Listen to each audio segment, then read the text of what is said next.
Bismillahirrahmanirrahim. Assalamualaikum warahmatullahi wabarakatuh.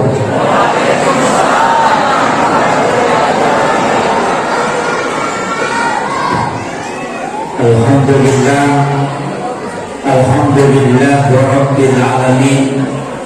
Wassalatu wassalamu ala asyrafil anbiya'i wal mursalin Sayyidina wa maulana wa habibina wa syafi'ina wa ala alihi wa ashabihi wa sahabatihi ajma'in. Allahumma salli ala Sayyidina Muhammadin tibbil qulubi wa rawaiha wa afiyatil abdani wa shifaiha wa nuril absari wa diyaiha wa ala alihi wa sahbihi wa sallim. Yang kami muliakan dan kita hormati bersama Ibu Bupati Mamuju beserta seluruh pejabat yang sempat hadir. Di tengah-tengah kita hadir Bapak yang mewakili Ketua DPR Provinsi Sulawesi Barat, Bapak Ketua DPRD Kabupaten Mamuju, Bapak Ketua Majelis Ulama Indonesia Kabupaten Mamuju, dan Bapak Ketua DKN sekaligus Ketua Basnas Kabupaten Mamuju, dan seluruh tamu undangan, para pejabat pemerintah dari desa, kelurahan, dan kecamatan yang sempat hadir, ibu-ibu Badan Kota Majelis Taklim dari kabupaten beserta ibu-ibu PKMT, dan terkhusus kepada Ibu Majelis Taklim Masjid Al-Mutahidah yang sudah bekerja semaksimal mungkin demi suksesnya acara peringatan. Saya sedikit luruskan, mestinya menggunakan bahasa peringatan Maulid Nabi, bukan peringatan Maulid Nabi. Maulid itu kalau masih bulan Rabiul Awal. Kalau sudah menyeberang dari Rabiul Awal, kita gunakan istilah Maulid. Makanya orang polisi itu tidak pernah mengenal istilah Maulid, tapi dia menggunakan istilah Maulud. Kenapa? Maulid itu adalah peringatan waktu kelahiran. Kalau Maulud peringatan pada orangnya yang lahir. Makanya kalau peringatan Maulid Nabi berarti peringatan terhadap waktu kelahiran Nabi. Maka bulannya itu karena bulan Rabiul Awal. Kalau peringatan Maulud berarti orangnya, bukan waktunya. Itulah sehingga di Afrika Selatan orang bermaulid selama 6 bulan, itu sampai bulan Syawal. Tapi tidak ada istilah rajab, karena Isra Mi'raj itu berkaitan masih dengan adanya Rasulullah. Karena tidak mungkin ada sholat seandainya Nabi tidak ada, sehingga dia rangkaikan disebut dengan Maulud Nabi. Nah itu, jadi sebenarnya tidak salah, cuma yang tepatnya mengatakan peringatan Maulud Nabi. Makanya orang tulis selalu mengatakan Maulud bukan Maulid. Kemudian Rasulullah itu memperingati waktu lahirnya, yakni hari Senin, dengan mensyukuri caranya puasa. Jadi cara bersyukur yang diajarkan oleh Rasulullah dari sekian banyak cara bersyukur adalah puasa. Makanya Nabi itu kalau syukur pasti puasa. Puasa 10 Muharram itu puasa syukur, karena Nabi diselamatkan. Puasa hari Senin juga puasa syukur, karena Nabi dilahirkan hari Senin dan wahyu pertama turun hari Senin. Tapi biasanya kalau orang Bugis syukur itu makan.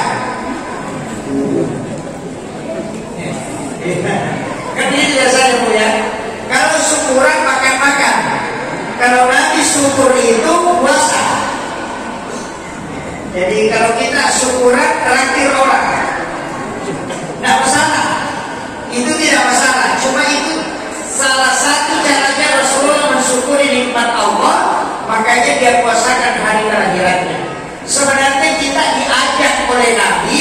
hari apa kita lahir, puasakan.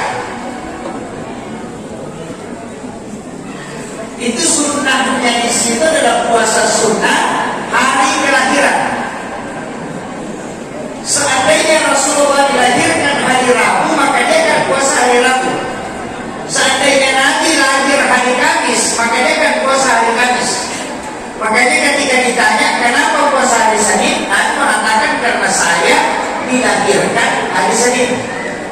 Jadi di situ sunnahnya puasa kelahiran. Nanti saya jelaskan. Makanya ulama kita itu dia melihat segala sisi kajian, bukan satu sisi. Yang sekarang ini banyak orang melihat hadis secara tekstual, tidak melihat konteks hadis. Makanya kadang mudah menyalahkan orang. Nah, ini yang penting saya luruskan dulu. Makanya orang yang puasa pada hari Senin setiap pekan itu puasa sunnah hari kelahiran Nabi, dan itu sunnah selamanya sampai yaumil kiamat.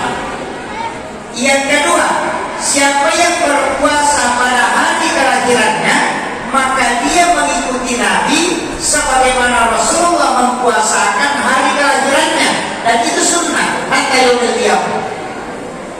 Cuma ada hikmahnya dalam kitab-kitab ulama, siapa yang berpuasa pada hari kelahiran, maka tidak ada penyakit yang bisa merusak tubuhnya. Makanya kalau orang mau sehat dan awet muda, suruh puasakan hari kelahiran, insya Allah itu tidak jaga. Tapi kalau sudah tua, tidak usah, nanti awet tua.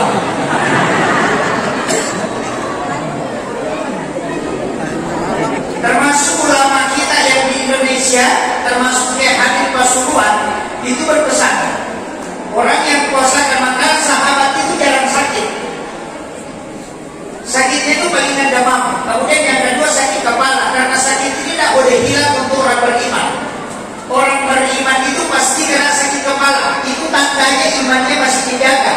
Yang kedua, orang demam, karena orang demam itu satu hari satu malam kena penyakit demam, itu satu tahun dosanya dihapuskan, kata Nabi. Sehingga Imam Malik itu mengatakan satu-satunya penyakit yang aku rindukan adalah penyakit demam, menggigil. Karena itulah penyakit yang bisa dirasakan seluruh tubuhku, sehingga dosaku bisa dibersihkan oleh Allah.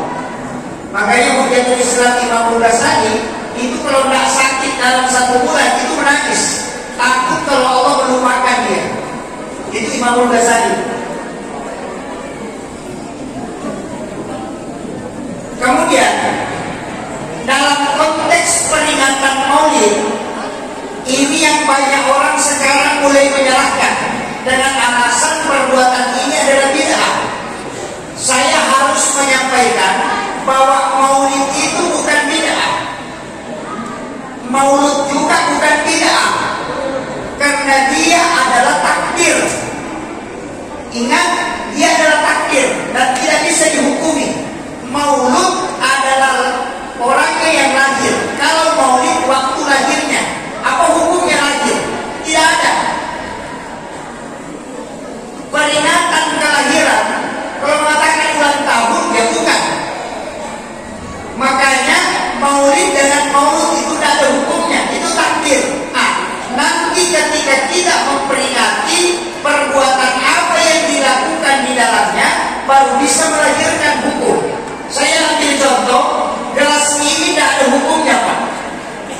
Orang tanyakan apa hukumnya gelas? Tidak ada. Tapi ketika saya pakai berbuka puasa, maka dia sunnah karena fungsinya. Tapi ketika saya pakai minum minuman keras, maka dia haram karena fungsinya.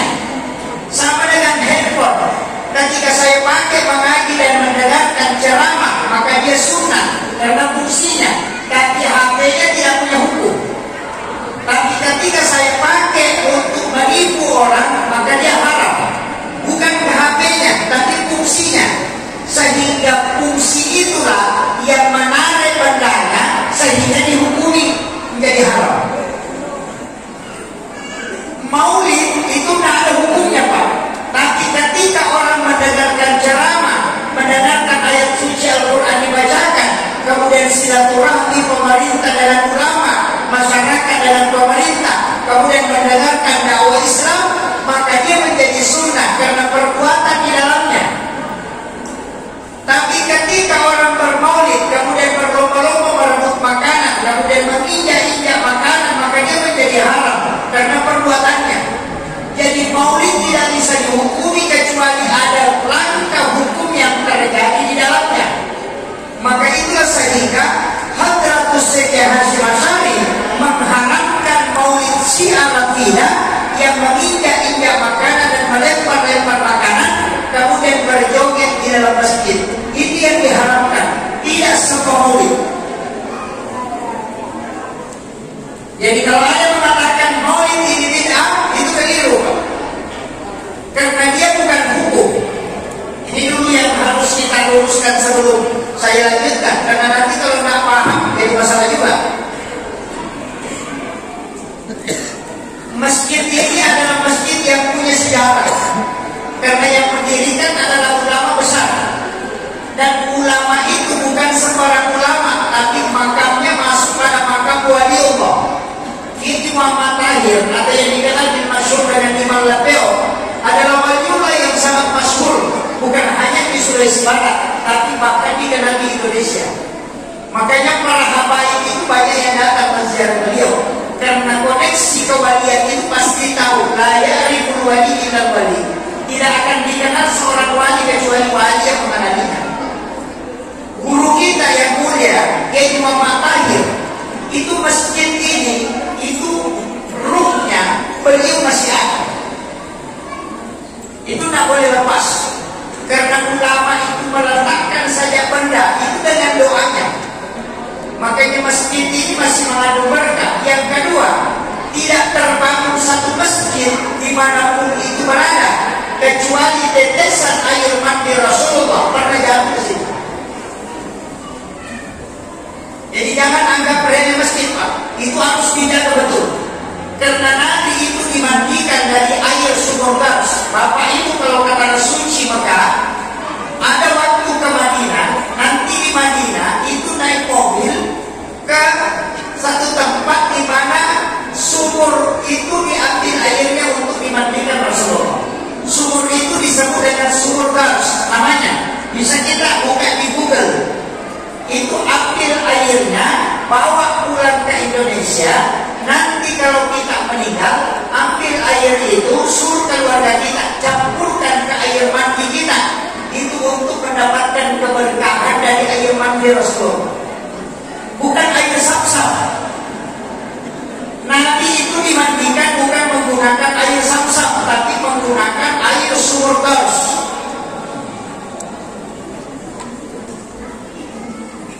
Yang memandikan Rasulullah itu kan anak orang, termasuk Sayyidina Ali karamallahu wajhah. Ada 6 orang, tapi saya tak sebut, cari, karena orang yang hafal nama anak orang ini tidak kena penyakit mata. Tapi cari sendiri.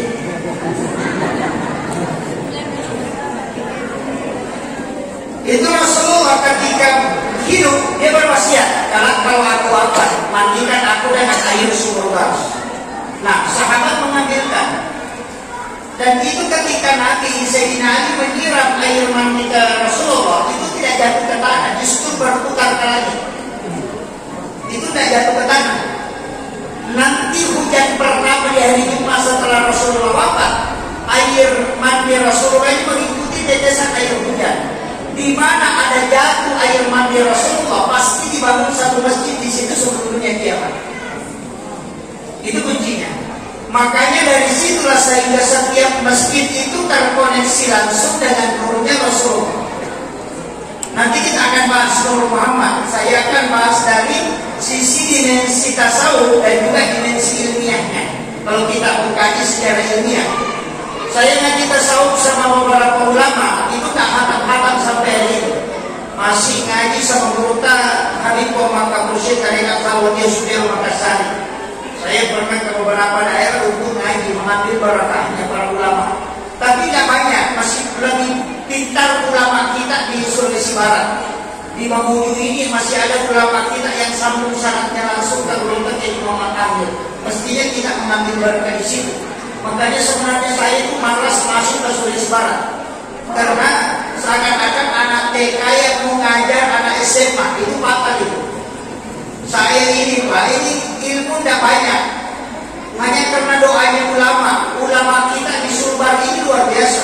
Mestinya kita ambil sanad ilmu ke situ, tidak usah ke saya. Cantol saja ke situ supaya dia bisa selamat itu. Saya kembali. Sebenarnya ulama kita dari dulu itu sudah mengajarkan tentang peringatan Maulid, peringatan Isra Mi'raj, kemudian barasandi, kemudian doa bersama, kemudian bagaimana mengurusi jenazah, mulai dari memandikan, mentalkikan, semua diajarkan ulama sempurna. Itu ke orang tua kita. Bahkan ada satu ilmu yang jarang dikaji, diajarkan ke masyarakat kita, yang disebut dengan ilmu hikmah. Pelopor ilmu ini disebut Abdul Hamid Al-Qudsi, terkenal kitabnya dengan Kanzun Najwa Wassurur. Itu diajarkan sehingga orang Sulawesi Barat kenal ada namanya Rabu Terakhir, ada Kamis Awal, kan begitu. Campur apa kalau bilang orang Bugis, ada semua. Itu ada di kitab Kanzun Najwa Wassurur karangannya Syekh Abdul Hamid Al-Qudsi. Istilah yang dipakai pemani. Ini yang diajarkan. Termasuk kan kitabnya, dalam kitab Ta'lim Ta'lim yang ditulis oleh Imam Sarbuki juga ada. Ini yang sering diajarkan di pesantren. Itu anak SD ngajak diajari itu.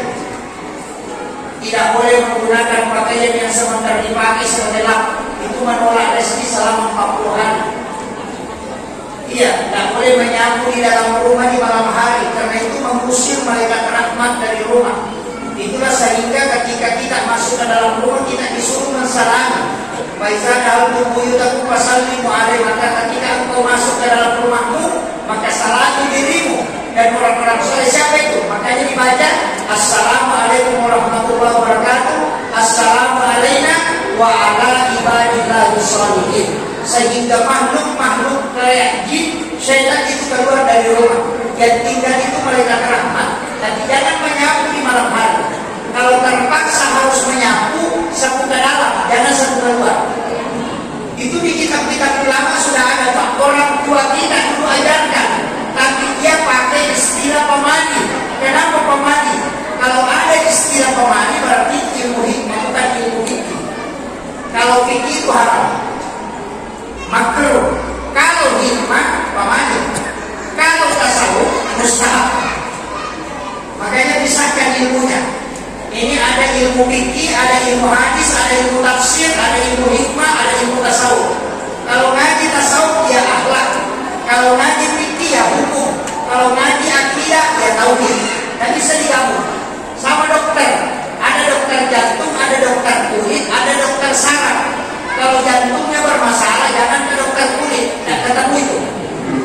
Sama kalau sholatnya tidak bisa khusyuk, jangan tanya ulama fikih, tanya ulama tasawuf. Karena ulama tasawuf yang bisa mengkoneksikan kalbu untuk ma'rifat. Makanya kalau ada orang bicara agama, dia bicara pahala, berarti itu ahli syariat.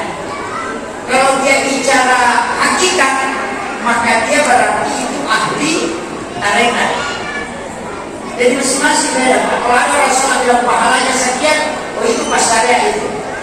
Kalau dia mengatakan bagaimana caranya supaya bisa tembus untuk ketemu dengan Allah, mengetahui hakikatnya, berarti itu orang tarekat. Kalau dia mempelajari dirinya, justru kembali ke dirinya, bukan mempelajari Allah, dirinya yang dia mau kenal, maka berarti dia itu orang ma'rifat. Makanya disebut man arafa nafsahu maka arafa rabbah. Siapa yang mengenali dirinya, maka dia akan mengenali Tuhannya. Nanti saya akan bahas itu sedikit, Pak, supaya kita dari mana ulama kita sehingga dia bisa bongkar semua itu. Ini kita bicara nur dulu. Yang pertama diciptakan oleh Allah itu nurnya Muhammad. Nur Muhammad ini bukan asma, tapi dia adalah simbol yang bercahaya sehingga disebut nur. Padahal asma namanya Nur Muhammad adalah Ahmad. Jadi kalau orang tanyakan siapa namanya Nur Muhammad,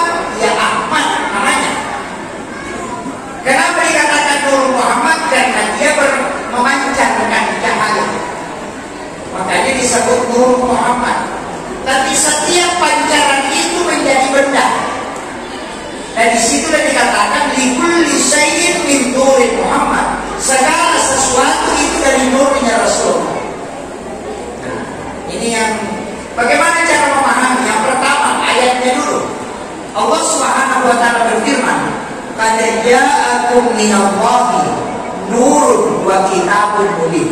Ini ayat. Telah datang dari Tuhanmu nurun, cahaya, baru buat kitabun mubin, dan kitab yang menerangkan.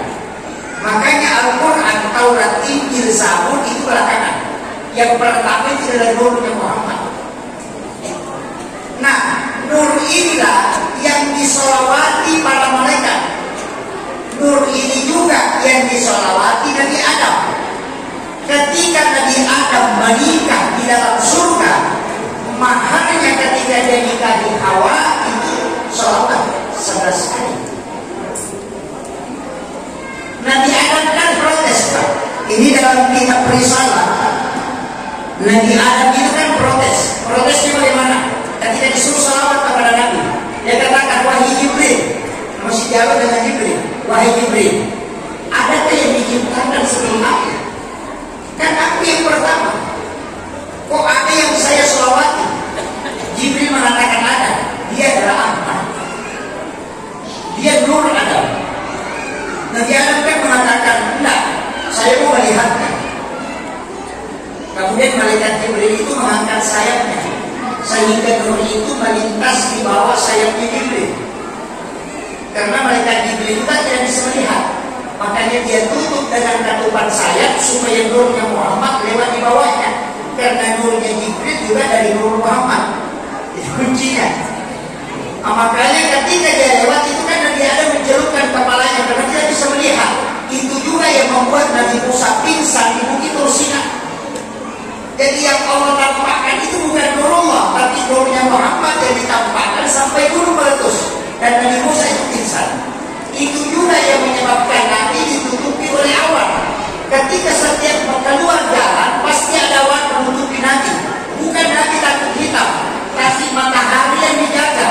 Karena kapan dia ketemu langsung kulitnya Nabi dengan sinar matahari, maka matahari akan hancur. Karena dia hancur dari nurnya Muhammad. Maka Rasulullah ditutupi oleh awan, bukan Nabi yang dilindungi, tapi matahari yang dilindungi. Itu nurnya Rasulullah. Kalau kita mau kaji lebih dalam, tapi itu agak berat. Saya nak kasih itu supaya kita mudah memahami. Saya kembali, makanya nurnya Rasulullah ini itu yang disolawati para malaikat dan juga termasuk Nabi Adam. Itu kan dicelupkan kepalanya, kemudian matanya buka. Di dalam hadis itu dijelaskan Nabi Adam itu sampai mempertemukan kedua ibu jadinya, baru dia usapkan ke matanya. Dan itu juga riwayat yang lain mengatakan Nabi Adam melihat wajahnya Rasulullah di situ. Kan kukunya Nabi Adam itu seperti HP Android. Iya, ibu jadinya Nabi Adam itu kan besar. Karena tingginya saja lebih 15 meter, tau? Makanya jelas kalau ibu jadinya seperti HP Android. Ya, kita kan kecil, makanya kalau Nabi Adam. Ya. Apa yang dibaca? Marhaban bika ya habibi qurrata aini ya Rasulullah. Dari sini dalam satu riwayat yang hasan, siapa yang mendengarkan namaku disebut dalam azan, ketika masih mengatakan asyhadu anna Muhammadar Rasulullah, kemudian dia mempertemukan kedua ibu jarinya, kemudian dia cium ke hidungnya dan usapkan ke matanya 3 kali sambil membaca doa tadi, maka tidak akan buta matanya hingga dia meninggal. Orang kalau tak mau pakai kacamata suruh baca.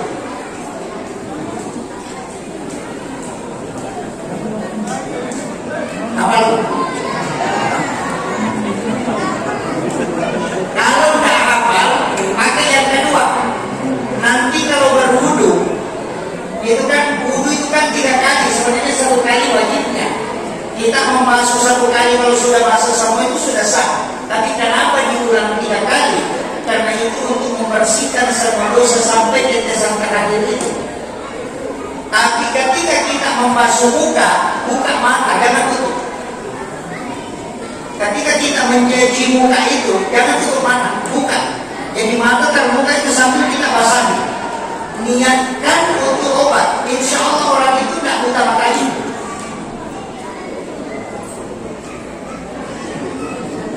Itu berkahnya ilmu itu. Kalau masih tidak bisa, pakai yang ketiga.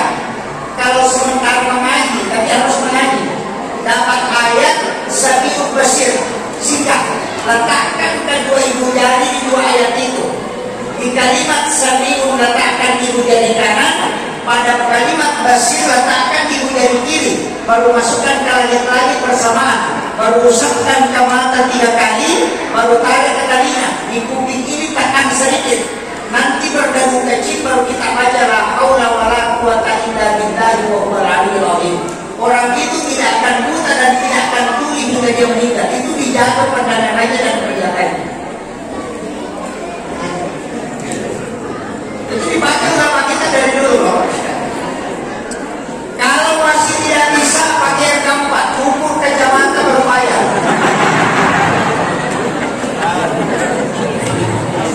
Itu yang paling mudah. Kemudian dari situlah sehingga dalam hakikat tasawuf, kita kalau tasawuf nanti mengatakan nurnya Muhammad yang pertama. Muhammad ini yang terakhir. Makanya disebut Nabi yang pertama di alam hakikat, dan dia juga terakhir di alam lahiriah. Orang tulis bilang pamulan diri hakiki, pacapur diri lahiran. Kenapa? Karena Rasulullah Nabi terakhir, tapi nurnya pertama. Dari situlah sehingga sholawat itu ada dua bentuknya, Pak. Ada bentuk fi'il madhi, bentuk lampau, ada fi'il mudhari'. Makanya kalau kita sholawat itu ada yang membaca Allahumma sholli ala Muhammad, itu kan fi'il mudhari'. Kalau sallallahu ala Muhammad itu fi'il madhi. Kenapa ada bentuk lampau? Bukan bentuk fi'il mudhari'. Sekarang akan datang berkesinambungan. Kenapa bentuk lampau? Karena sebelum jasadnya Nabi diciptakan itu ada nurnya. Yang bentuk lampau itu salawat Nur Muhammad namanya. Makanya disebut salawat Jibril yang sallallahu ala Muhammad. Itulah juga alasannya kenapa orang pada saat mahalul qiyam ketika membaca Maulidul Bangsaji berdiri membaca sallallahu ala Muhammad, bukan Allahumma shalli, karena yang ditarik itu nurnya Muhammad. Saya masuk sedikit ke kajian lahiriahnya. Rasulullah itu ketika diucapkan salam itu sama dengan salam kepada orang di kuburan. Pakai muhatab, kan gitu. Kalau kayak kita ada assalamualaikum itu untuk Nabi tidak. Dan satu-satunya orang, Pak, yang meninggal tidak pakai almarhum itu cuma Rasul. Coba. Siapa namanya Nabi setelah meninggal? Bukan almarhum. Kalau ada imam, kalau mau imam baca Fatihah untuk Nabi dan dia bilang ila ruhi almarhum Muhammad, oh itu pecat, itu jadi imam. Rasulullah itu disebut al-Mustafa, bukan almarhum.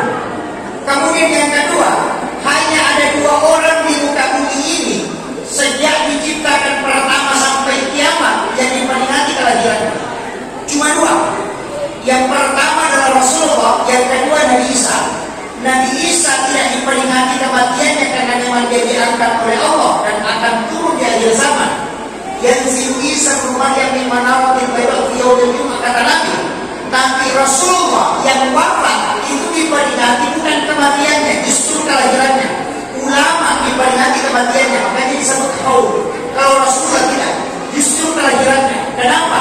Itu pesan bahwa Nabi tidak pernah mati untuk umatnya. Itu kunci. Makanya kita memperingati kelahirannya, bukan kematiannya. Kalau buta, semua yang diperingati kematiannya. Gus Dur kematiannya disebut haul. Ya, Hasyim Ansari haulnya. Guru Sabumbul Manapura haulnya. Guru Tasada baru-baru kemarin haulnya. Rasulullah kelahirannya. Kenapa? Karena untuk kita Nabi tidak pernah mati. Karena salam yang diucapkan itu terkoneksi langsung. Makanya kan ada 2 perintah agama. Kirimkan salam, yang kedua kirimkan salawat. Cuma kadang kita keliru. Lebih sering mengirimkan salawat, jarang mengirimkan salam.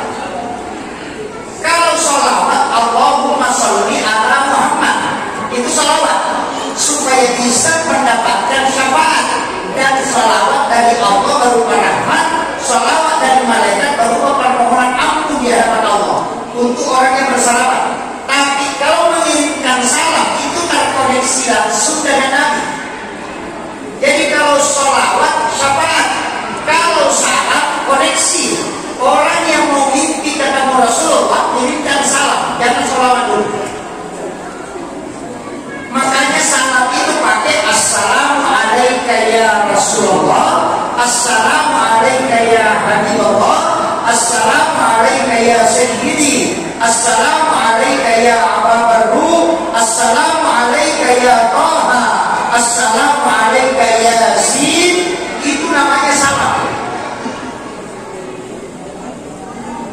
bukan sholawat.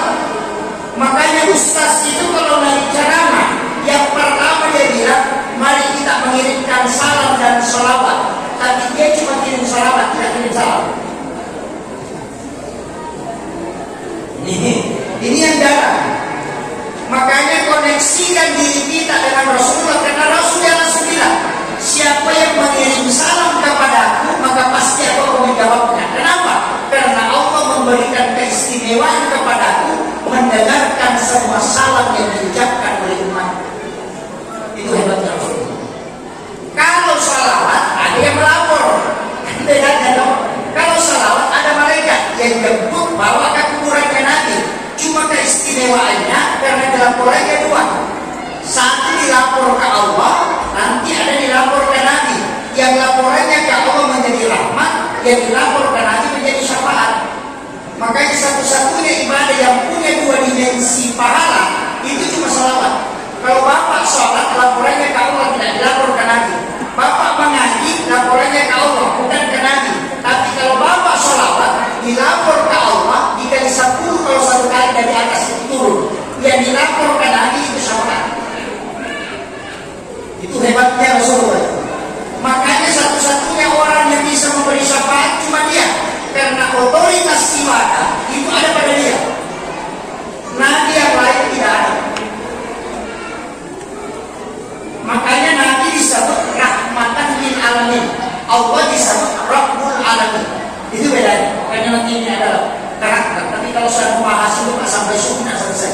Makanya saya potong-potong aja. Yang penting kita ngerti nanti sambung aja kok arahnya ke sini. Makanya sebenarnya kalau kita baca sholawat kepada Rasulullah itu untuk syafaat. Dan syafaat Nabi itu kan sendirinya dia bertanggung jawab. Istilahnya kan Nabi Ibrahim dan Isa, Nabi Adam dan Isa, Nabi Musa dan Isa, Nabi Isa juga dan Isa. Tapi kenapa Nabi bisa memberi syafaat? Karena memang satu-satunya Nabi dan Rasul yang punya otoritas ibadah cuma dia. Makanya semua sholat itu ibadah ada turunannya Pak. Syahadat wajib, sholawat sunnah. Puasa Ramadan wajib, ada puasa sunnah. Sholat wajib, ada sholat sunnah. Haji wajib, kemudian ada umrah sunnahnya. Zakat wajib, ada sedekah sunnahnya.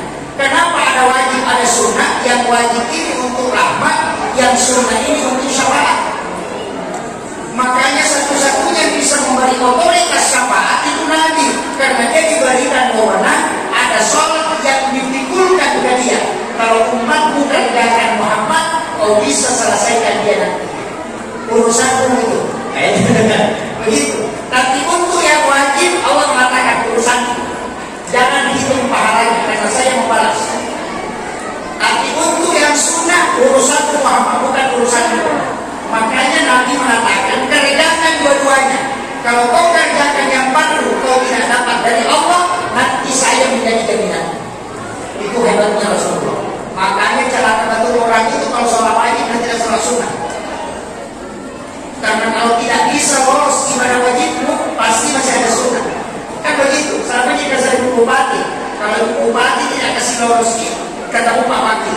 Nah itu begitu. Itu begitu. Makanya Nabi itu kan punya otoritas.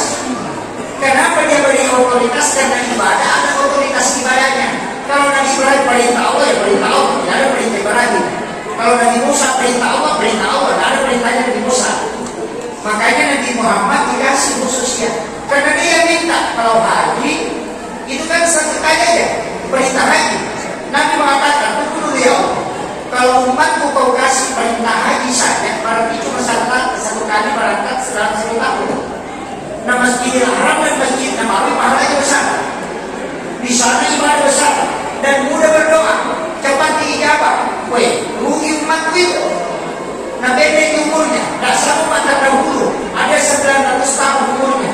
Umatku cuma 60-70. Berapa kali ini bisa datang? Kalau haji, 1 kali 1 tahun. Maka Nabi minta, berikan kesempatan dia bisa kapan saja datang. Maka datang kalau wanita umrah itu menjadi surga. Itu otoritasnya Nabi. Makanya ulama kita dari dulu itu mengatakan kalau kau tidak cinta kepada Rasulullah kelewatan betul. Makanya yang hadir maulid ini kalau masuk neraka jalan betul. Jalan betul.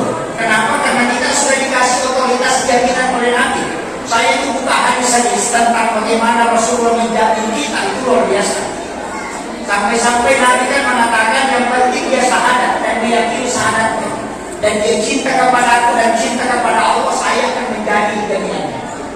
Kemudian Allah bilang suruh umatku Muhammad baca Sayyidul Istighfar, aku yang menjaminnya. Kalau dia baca satu kali malam hari, dia meninggal pada malamnya, aku yang akan menjadi dia masuk surga.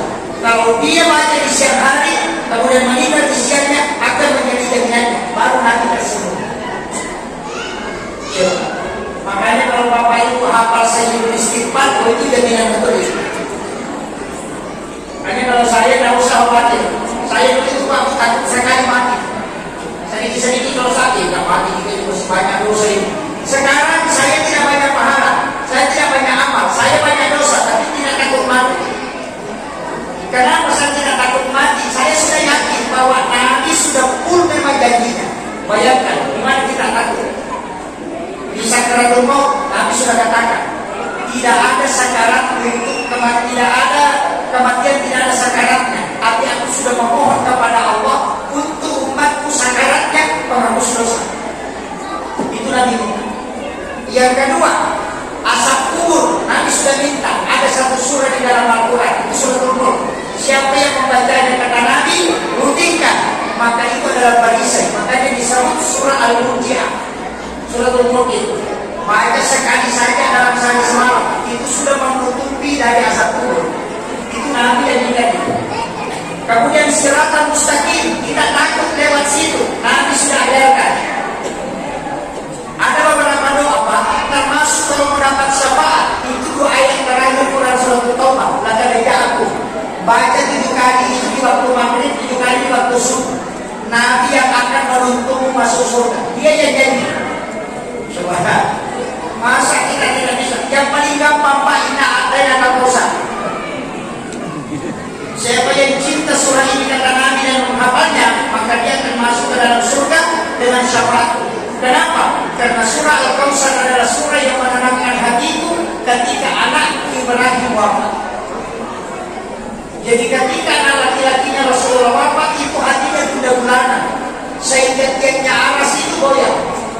Maka turunlah surah ini untuk menenangkan kalbunya Rasulullah. 3 ayat memang, tapi itu bisa menenangkan hatinya Nabi. Makanya surah ini dipakai kalau ada anak nakal, bacakan. Letakkan tangan di punggungnya atau kasih tepal tangan begini, baca dalam satu nafas 3 kali. Kemudian tiupkan, letakkan di dadanya supaya dia tenang. Kalau pakai musyrik, suami juga kalau kita marah itu juga dibacakan. Kalau tidak mau berhenti bacakan surah Yasin.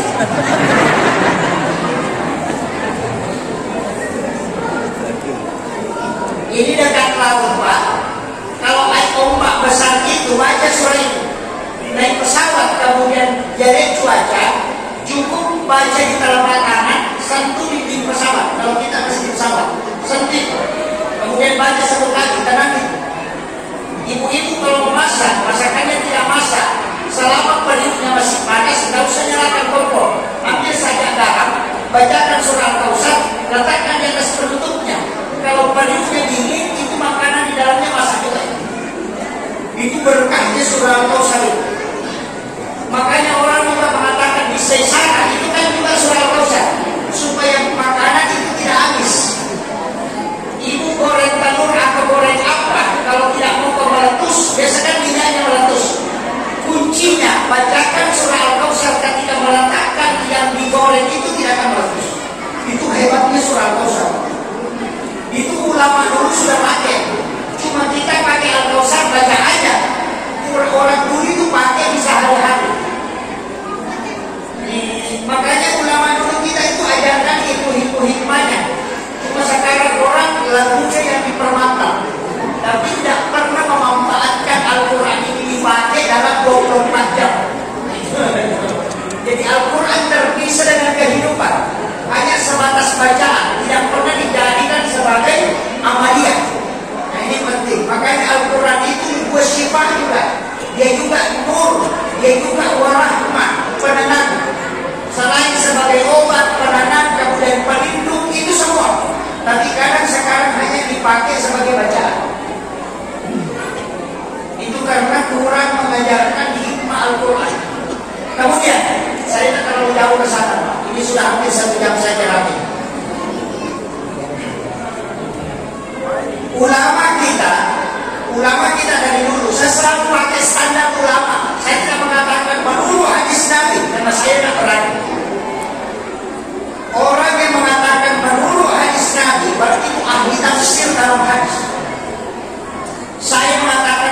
Imam Syafi'i, menurut Imam Malik, menurut guru kajian Imam Atai, menurut guru kajian ulama ulama. Kenapa? Nanti kalau di hari kemudian saya ditanya, kenapa kau cara makan begitu? Saya langsung bilang, tanya Imam Atai. Dia yang bilang, saya selamat Pak. Kalau ada ustaz yang bilang menurut saya, itu yang paling lama yang besar. Karena dia bertanggung jawab dengan ilmunya. Tapi saya itu bukan ulama, tapi saya ini adalah bapak. Kalau di warkop, saya itu pelayan pengantar minuman. Jadi kalau ada pesan kopi, saya pesan orang pesan kopi, saya ambilkan di tukang pembuat kopi, saya antarkan. Kalau kopinya pahit, jangan marahi saya, karena saya itu mengantar. Yang kau marahi yang bisa dia bikin.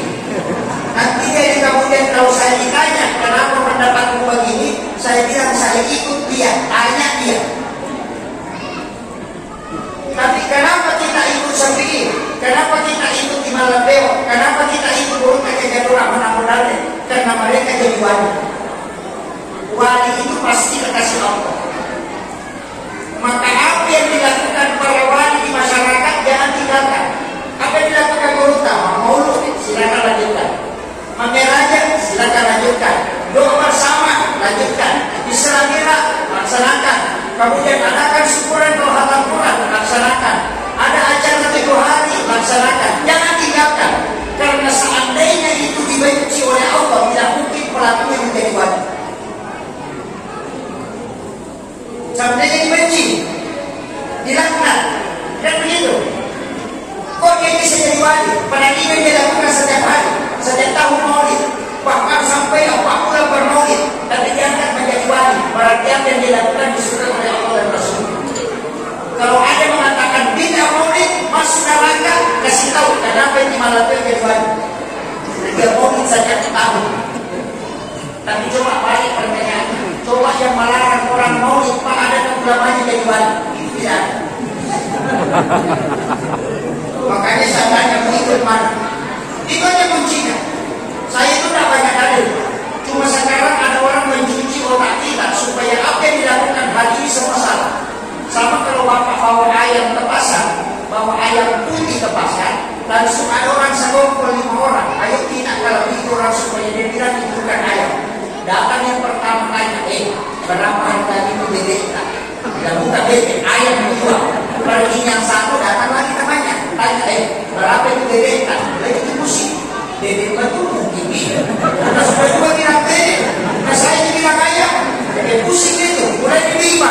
Pergi orang datang yang kecil langsung bilang, berapa ini bebek? Langsung bilang, 10.000. Pas sudah, berapa bebek memang ini.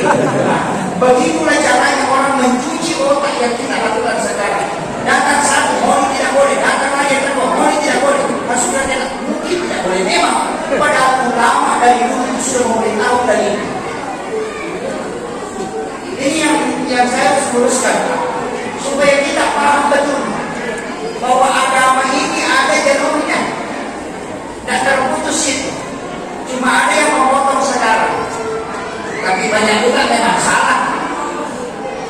Banyak juga di masyarakat kita yang keliru, harus diluruskan. Ada beberapa kita temui itu yang tidak paham. Ilmu-ilmu hikmah digabung-gabung dengan ilmu kemusyrikan banyak. Itu memang tugasnya dai itu berat. Kayak saya di penceramah, ya berat. Tapi kalau saya sudah sampaikan ya, bertanggung jawab Bapak, bukan saya. Mau terima atau tidak bukan urusan saya. Itu sudah ada dari Allah.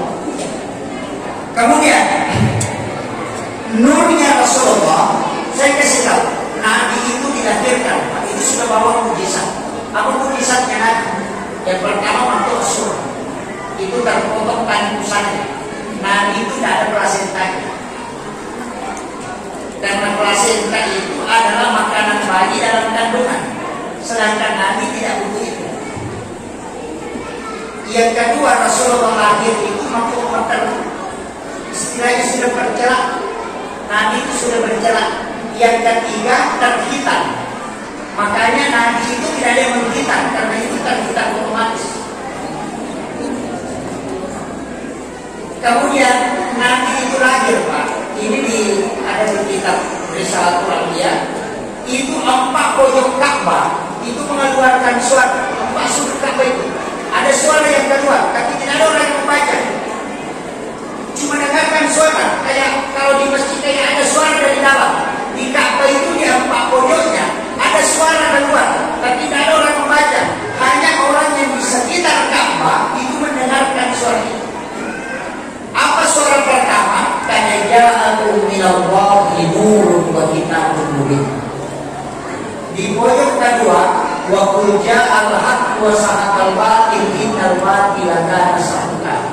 Di pojok ketiga, laqad ja'akum rasulun min anfusikum azizun 'alaihi ma 'anittum harisun 'alaikum bil mu'minina raufur rahim. Fa in tawallaw faqul hasbiyallahu la ilaha illa huwa 'alaihi tawakkaltu wa huwa rabbul 'arsyil 'azim.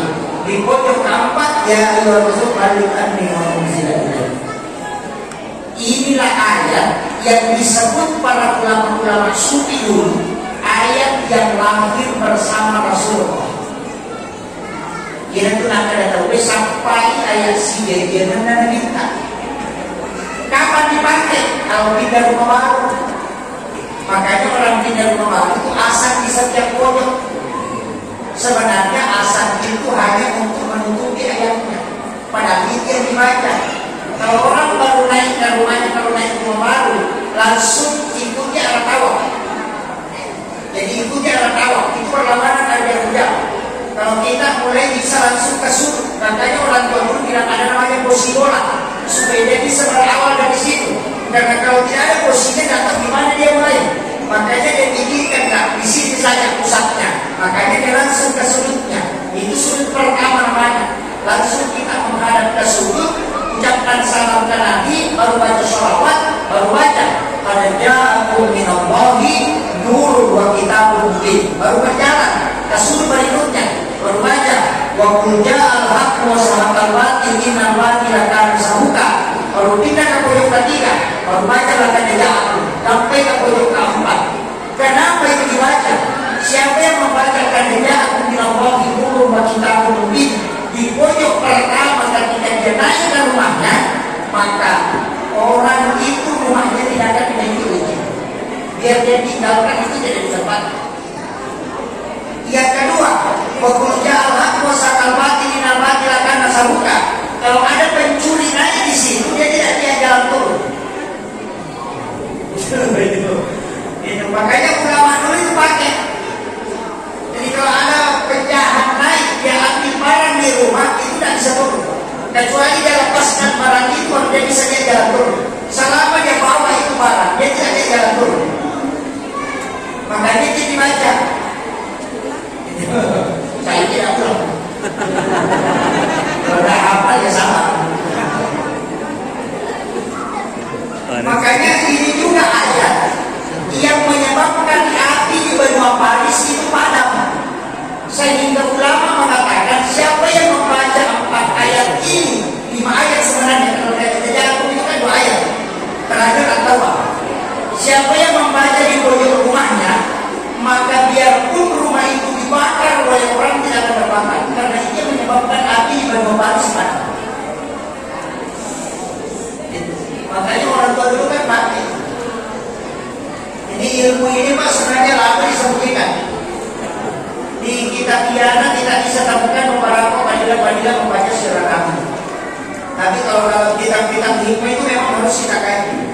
Karena kapan kita buka memang sebenarnya ilmu hikmah begitu Pak. Ilmu itu ilmu, hikmah itu ilmu juga.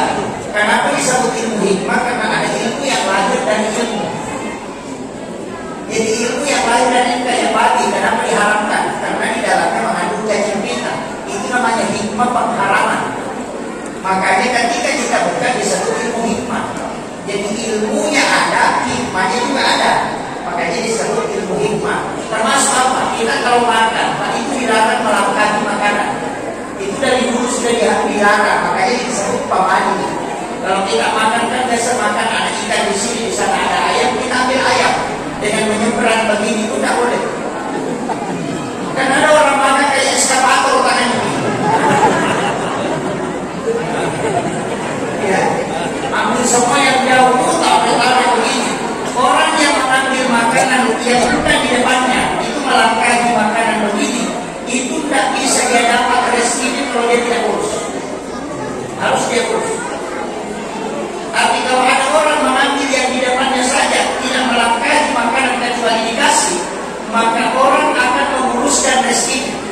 Dia cuma tanam, nanti orang yang uruskan. Itu kuncinya.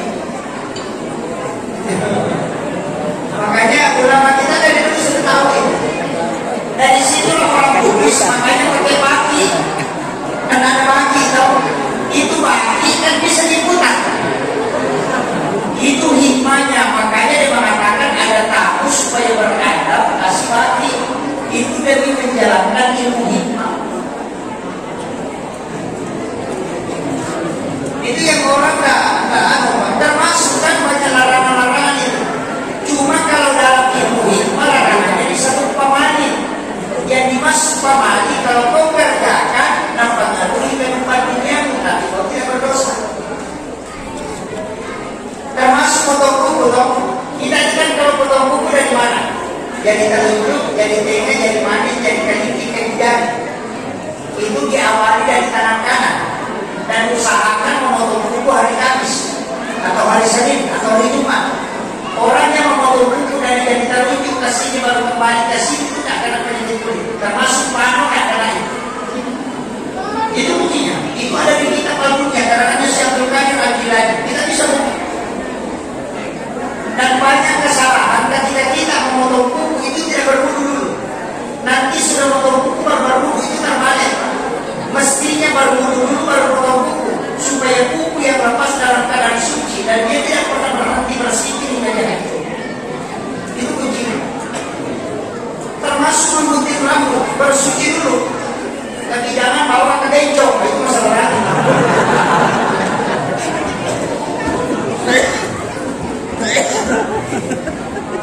Kadang anti LGBT tapi pergi potong rambut di bencong, tapi juga jadi masalah.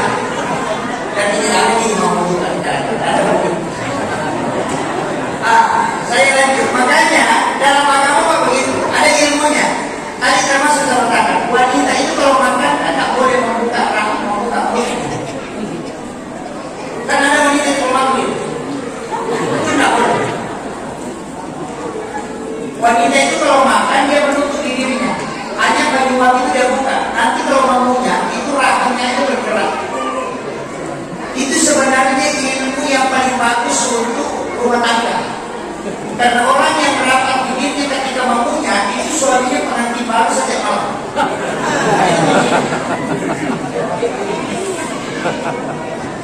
Ya, kalau tidak paham bibir wanita yang di atas kalau rapat, yang di bawah itu terapat. Ini yang maksud saya.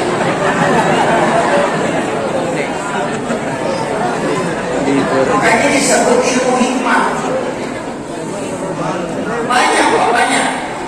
Kenapa ada beberapa larangan ini? Sebenarnya di situ kuncinya. Cuma kita tidak bisa merata satu-satu. Karena ulama dulu itu sudah mengislamkan tradisi. Mulai dari kue diislamkan, nama-nama diislamkan, kemudian dalam sistem pemerintahan diislamkan, cuma belum selesai. Sehingga ulama kita meninggal. Sehingga masih ada yang disisa. Beberapa itu yang masih bermasalah. Sama dengan kue, Pak. Itu di Bugis. Itu orang Arab yang kasih nama itu. Cuma kita orang Bugis karena lidahnya keras, sehingga tidak boleh. Misalnya kan baroko, itu dari kata barokah. Orang mengatakan barokah.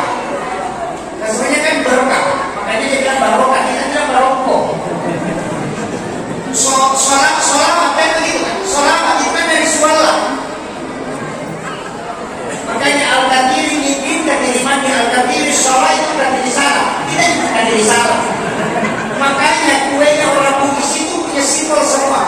Kenapa disebut paso itu dari kata pasoni di Rabi kawan hal. Apa itu kan dari kata afwan. Jadi ulama dari dulu itu sudah mengajarkan itu bertahap. Makanya ada namanya Islamisasi adat. Jadi mengislamkan termasuk baca-baca. Saya telusuri kemarin itu dapat. Kenapa baca-bacanya orang Bugis itu diislamkan? Kalau orang Bugis itu Pak, kalau patah tulangnya orang itu bisa dia sembuhkan tanpa menggunakan obat medis.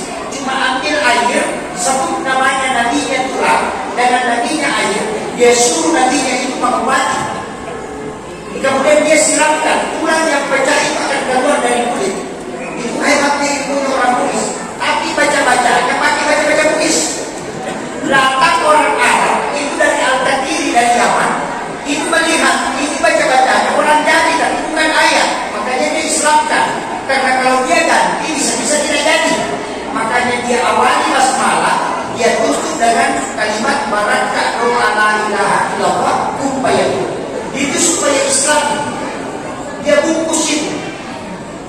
yang dulunya tidak ada basmalah dan tidak ada kun fayakun, dia rubah tanpa basmalah, tanpa ibaratnya baraka doa la ilaha illallah kun fayakun.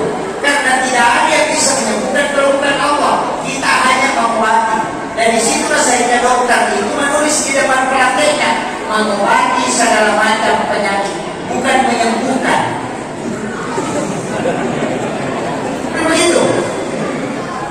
Ada dokter yang mau tulis di depan manusia tempat prakteknya, menyembuhkan segala macam penyakit. Tidak ada. Dia cuma menulis itu mengobati penyakit kanker, mengobati asam urat. Kalau sudah berobat dan tidak sembuh, tidak ada dokternya kan saya obati, tidak sembuhkan. Karena tugasnya menyembuhkan itu tugas Allah. Kita cuma berusaha. Makanya kalau sudah berobat nah habis uangnya, jangan marah-marah. Karena dokternya tidak mengobati, bukan menyembuhkan. Makanya ulama dulu itu sudah tertata baru. Cuma karena kita nggak kaji satu-satu. Budayanya lari ke sini, tasawufnya lari ke sini. Padahal kalau kita ngaji tasawuf, saya itu sudah sampai rambut itu masih banyak belum gara-gara tasawuf. Kenapa? Itu ngaji tasawuf itu stres kita. Kalau tidak ada guru, awalnya saya baca buku itu tertarik, baru berguru. Itu makanya termasuk kalau kita singgah di warung itu tak boleh makan kalau tak bayar. Betul? Kita kan biasa masalah, nanti kayaknya berbayar toh. Kalau dalam tasawuf bayar dulu baru makan. Kalau kau makan dulu baru bayar, sama kalau kau ambil makannya orang, nanti kau sudah makan baru kau minta. Itu sama. Itu kalau dalam tasawuf Pak. Termasuk WC masjid, itu tak boleh mau bayar kecil di WC masjid. Misalnya kita naik mobil mau buang hajat, sehingga di WC masjid, oh itu pantangan kalau tasawuf. Tidak boleh. Kalau dalam fikih boleh, cuma makruh. Makanya Imam Syafi'i mengatakan kalau single buang air kecil atau buang air besar di WC masjid, berwudu dulu baru pergi supaya kau melakukan sunnah, meninggalkan yang makruh. Itu Syafi'i. Tapi kalau dalam tasawuf tidak boleh, pantangan begitu. Makanya ulama tasawuf itu halal dengan berbeda. Kalau halal seperti ini, dihidangkan di rumah, ini halal. Tapi kalau orang tidak persilahkan, itu tidak berkah. Saya tidak sudah persilahkan.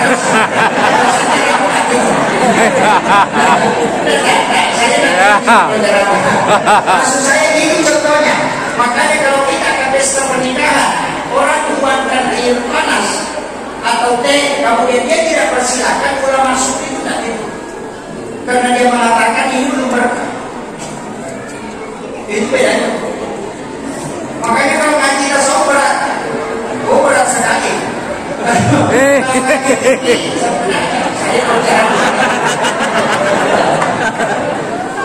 Kalau ngaji fikih itu enak karena kita palingan sah atau tidak. Kalau ngaji tasawuf apa itu sempurna atau tidak.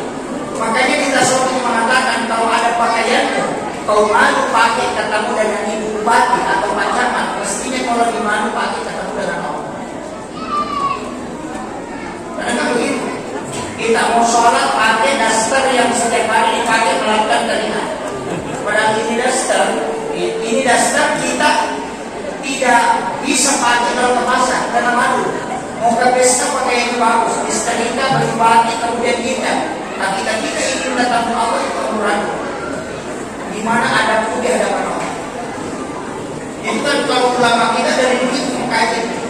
Wudu Pak, itu kalau sudah dipakai berbohong tidak boleh dipakai sholat. Itu kalau dalam tasawuf. Bahkan ulama sufi itu kalau duduk itu napasnya itu berzikir. Allah Muhammad, Allah Muhammad, Allah Muhammad. Itu bolak-balik. Kalau dia jalan, kalau dia mengangkat kaki kanan dia baca Allah. Kalau dia angkat kaki kiri dia baca Muhammad. Itu napasnya terus. Itu yang dipakai Abu Bakar. Makanya Abu Bakar itu kalau ngorok itu bilang Allah, Allah. Itu tandanya bahwa dia sudah tidur. Itu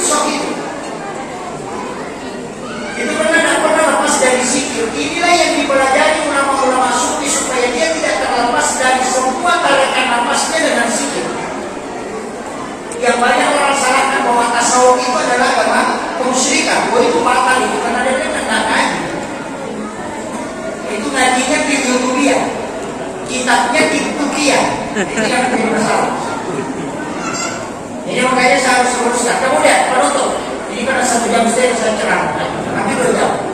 Saya kasih tahu orang maulid itu, simbol maulid itu adalah pesan dakwah yang paling tidak bisa kita lupakan. Yang pertama batang pisang. Kenapa orang maulid pakai batang pisang? Karena batang pisang itu tanda kejujuran. Karena tidak ada batang pisang yang bengkok. Coba cari. Iya, nggak ada batang pisang bengkok. Makanya orang Bugis bilang, "Tato batang ko nasa malam, wasikan di nasa maganda. Makawali ko nasa maganda, musandre dito ako kama presiden, alis si Pak Alwe, inali Mariawe na may katipunan na lo pada dari pancai." Itu falsafah.